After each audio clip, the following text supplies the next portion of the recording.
Thinking Zillow Zestimate is your crystal ball for home values.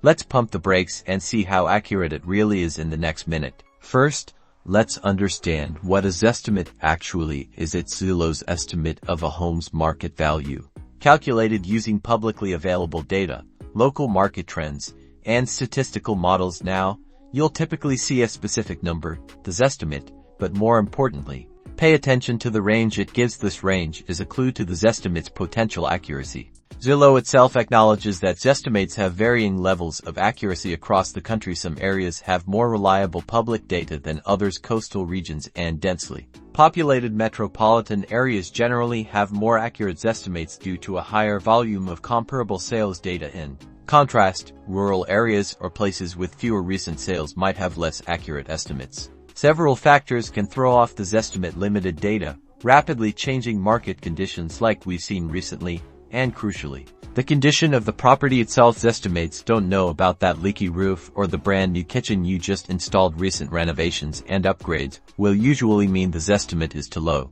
So, what's the takeaway? Zestimates are a starting point, a helpful tool for initial research, but they should never be the only source you rely on. Always consult with a local real estate agent for a professional comparative market analysis. They can provide an accurate valuation based on their expertise and knowledge of the local market, and will take into account all of the attributes of the property. Use Zillow to explore, but for a truly accurate picture of a property's value, combine the Zestimate with professional advice and your own thorough research. Click that subscribe button for more real estate insights.